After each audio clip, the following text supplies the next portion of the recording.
Hoje nós vamos continuar conhecendo mais um pouco sobre a história da perseguição no Cariri. E nós estávamos falando no último capítulo sobre a vida do missionário Jerry Leonard e do grande ministério que ele exerceu no Vale do Cariri. Mas hoje nós vamos contar um fato que foi o filho dele, o pastor Jaime Leonard, que contou ao escritor desse livro. E ele contou um fato que aconteceu em janeiro de 2001. Ele conta que foi convidado para ir pregar na Igreja Batista da Paz em Juazeiro do Norte.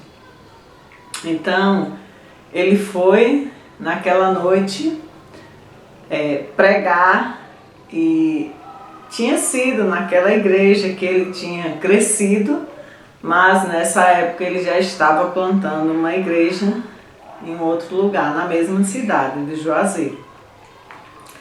E naquela noite, a sua irmã, ela tinha vindo dos Estados Unidos para visitá-lo e ela quis muito ir com ele porque ela conhecia muitas pessoas daquela igreja. Ela cresceu lá, a irmã dele, Raquel Leonard. E eles foram para o culto e lá naquele culto tinha um visitante. E naquela noite o pastor Jaime Leonard tinha preparado um estudo, uma mensagem sobre perdão. E naquele culto estava presente um senhor e ele pediu, antes da mensagem, ele pediu para falar à igreja. Então foi dada a ele a permissão e aquele homem, ele se chamava Azarias. Ele morava no Amapá.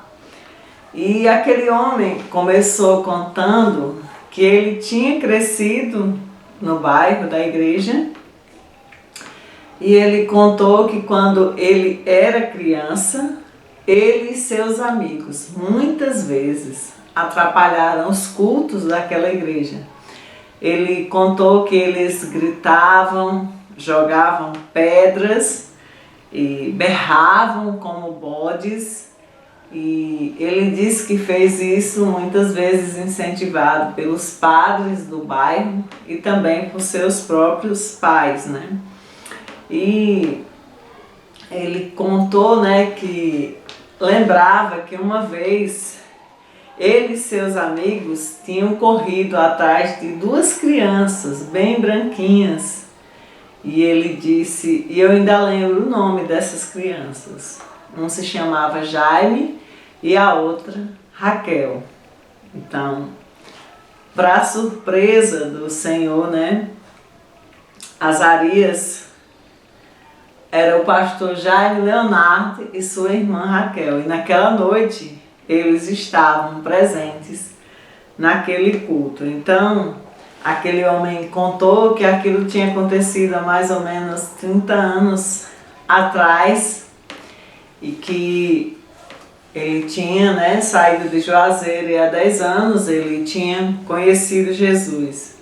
E com lágrimas em seus olhos, ele disse que desde que conheceu Jesus, ele tinha desejo de voltar a essa igreja e pedir perdão para a igreja, porque ele se sentia um perseguidor do Evangelho naquela época. Mas Jesus tinha transformado a vida dele e ele queria pedir perdão para a igreja que tinha apresentado o Evangelho para ele. Mesmo ele sendo um perseguidor, foi ali que ele ouviu as primeiras coisas sobre Jesus. Então foi uma oportunidade maravilhosa, não só dele poder pedir perdão à igreja, mas de também poder ver ali o pastor Jaime Leonard e sua irmã, que fizeram parte, juntamente com seus pais, na fundação daquela igreja. Mas várias perseguições aconteceram e continuaram acontecendo, né? E nós vamos agora ver um pouco as perseguições que aconteceram no Crato. Então, a Igreja Batista Regular no Crato, ela teve início em 1942, né? A sua fundação. Mas bem antes disso, o pastor Edward McLean e os outros missionários que vinham chegando, eles já realizavam culto nas casas, nas ruas, onde as pessoas permitiam. Então, eles no Crato realizaram cultos na casa de um senhor chamado Aminadab e sua esposa Maria Campos. Eles moravam lá na rua do seminário, né, Seminário Batista do Cariri. E seu Aminadab e Dona Maria sempre pedia para realizar os cultos na calçada, mas sempre acontecia perseguição, as pessoas vinham e começavam, né, aqueles padres, né, incentivavam, fomentavam nas pessoas o desejo de irem para lá junto com os frades, né, os freis daquela época. Eles incentivavam as pessoas a irem, a ficarem berrando, perturbando os cultos. Então, o senhor Aminadab, ele tinha uma casa bastante espaçosa, e então eles começaram a realizar os cultos dentro da casa dele. Então ele tinha uma sala espaçosa, ele colocava os bancos, né, abria as janelas para ficar um pouco arejada, e eles começaram a realizar os cultos ali. E isso foi uma bênção, porque as vizinhas, as casas eram bem juntas, né, e as casas vizinhas também, elas abriam as janelas para ouvirem o culto. E uma senhora, né, que morava vizinha à casa do senhor Aminadab, a dona Almira, ela contou, né, que ela gostava muito de ouvir os cultos, os sermões, né, que aconteciam ali na casa do senhor Aminadab. E ela ficou muito feliz quando os cultos passou a ser realizado dentro da casa, porque a casa dela era vizinha, ela podia abrir as janelas e assistir aos cultos, porque ela não podia participar dos cultos pessoalmente, porque os padres, né, eles tinham proibido as pessoas de participarem. Então, nas suas missas, eles proibiam as pessoas de que elas participassem dos cultos, né, ou assistissem os cultos que eram feitos pelos missionários. E várias coisas aconteceram, né? Uma senhora contou que quando ela era ainda criança, os missionários, né, estavam realizando cultos e os padres trouxeram uma grande quantidade, né, de pessoas para a casa onde o culto estava sendo realizado, e aquelas pessoas ficavam gritando, fazendo barulho, e eles chegaram a ponto que eles não só ameaçavam os missionários, eles começaram a ameaçar até as pessoas que participavam, né, assistiam os cultos, e muitas vezes eles iam para ali, ficavam com os facões, levantavam os facões, cacetetes, né, pedaços de paus grandes, e bastões de madeira, e eles ficavam levantando e ameaçando as pessoas. Então muitas senhoras, crianças, eles não tinham coragem de ir para assistir os cultos.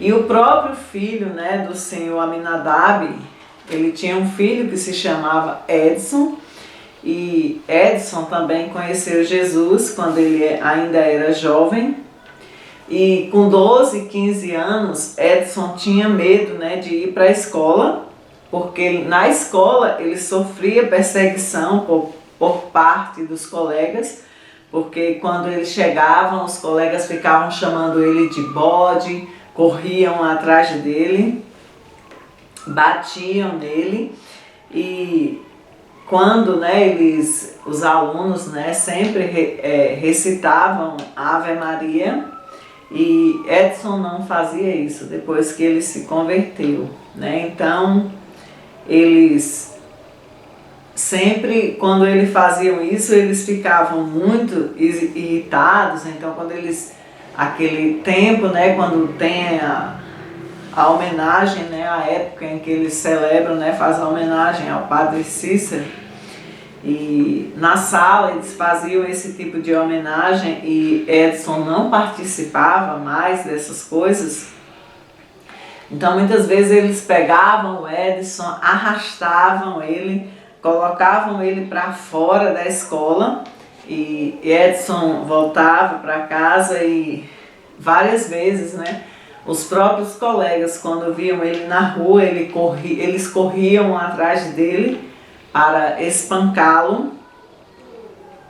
E por causa disso, né, muitas vezes Edson não conseguia estudar naquela escola, mudava para outra, e ele já não queria mais estudar em escola nenhuma, porque em toda a escola que ele chegava, ele sofria esse tipo de perseguição. E Edson, ele não cometeu nenhum crime. A única coisa que ele tinha feito era que ele tinha se tornado um crente. E isso era suficiente para ele sofrer todo tipo de perseguição. Mesmo sendo ainda uma criança, um adolescente, ele sofria perseguição por parte dos católicos fanáticos que não entendiam a fé daquela criança, né? Então, o pastor Eduardo McLean, ele tinha uma banca na feira, né? Ele usava aquela banca para vender Bíblias, e ele aproveitava também para entregar material, né, literatura cristã, para que as pessoas pudessem ler, e também era uma oportunidade de ele ter contato com as pessoas, né?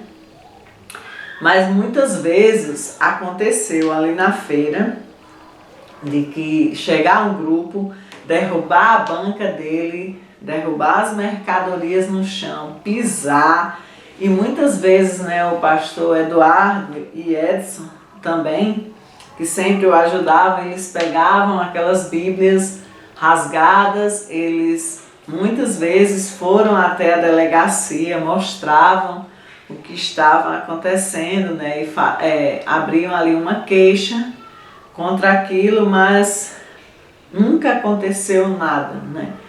Sempre fazia a mesma coisa. E depois que o pastor Eduardo McLean deixou a banca, o pastor Afonso Gomes de Alencar manteve a banca na feira do Crato por muitos anos. Ele era o pastor da Igreja Batista no Crato, e ele sabia que aquela banca, estando ali, ele tinha uma oportunidade de conversar com as pessoas, e que aquilo era uma porta aberta para ele falar do Evangelho de Cristo. Há muitas pessoas que não conheciam Jesus. E aconteceu também com ele muitas vezes das pessoas derrubarem sua banca, jogavam suas Bíblias no chão, rasgavam muito material dele, mas não tinha problema. Na outra semana ele estava de volta, e com outras Bíblias e mais material. Ele não desistia de estar ali com a oportunidade de falar de Jesus para aquelas pessoas. Outro fato que o escritor conta nesse livro é sobre o senhor Manuel Teixeira. Conta que esse senhor morava no Crato, e ele permitia, né, que os irmãos da Igreja Batista Regular realizassem cultos em sua casa. Então, numa ocasião, o padre, né, chamado Limeira, ele levou uma turma bem violenta para a casa do senhor Manuel, e aquele povo chegou durante o culto, e aqueles homens estavam armados com facões, com bastões de madeira, e eles gritavam, ameaçavam as pessoas, e ameaçavam também, chamando pelo próprio nome o Senhor Manuel. Então esse tipo de situações, ela foi muito promovida pelos padres naquela época,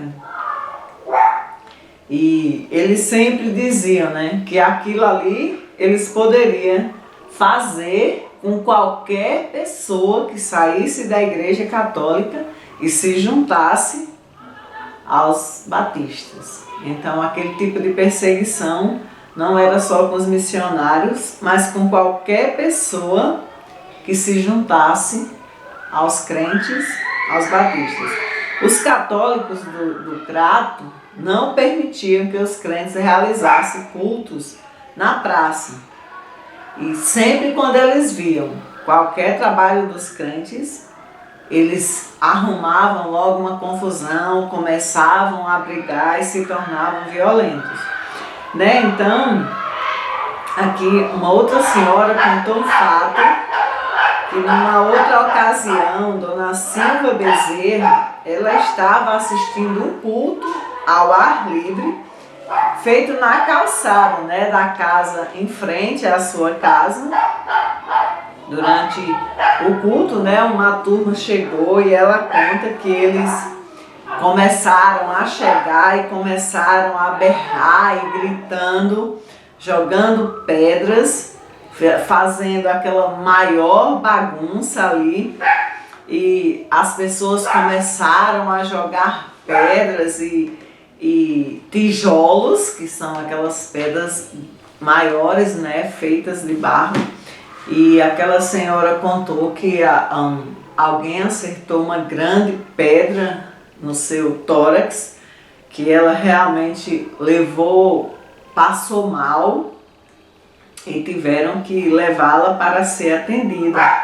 Então, naquele dia, né, aquela senhora, talvez se pega no rosto dela, poderia ter causado até um dano maior na vida dela, né? Mas pela graça de Deus, bateu no tórax dela, ela ficou machucada, foi preciso levá-la ao pronto-socorro, mas pela graça de Deus, ela não teve nenhum dano maior. Mas muitos servos de Deus, muitos missionários, levaram pedradas, levaram chutes, receberam afrontas, né? Eu lembro que seu Haroldo contou um dia em um acampamento que uma das coisas que aconteceu com ele, que realmente deixou ele triste naquele dia, é que eles jogavam tudo neles e naquela tumulto ali de jogarem coisas, um homem encontrou muitas fezes de jumento, né, e ele pegou e jogava neles aquilo ali. Então, esses servos de Deus, eles enfrentaram muitas dificuldades, muitas lutas, muitas humilhações, mas isso não tirou o propósito, o desejo do coração deles e o propósito para o qual eles tinham deixado o seu país para vir até o Vale do Cariri, que era anunciar Jesus e anunciar a salvação através de Jesus Cristo àquele povo. Então, muitos fatos ainda estão registrados nesse livro, e no próximo capítulo a gente vai conhecer mais um pouquinho dessa história.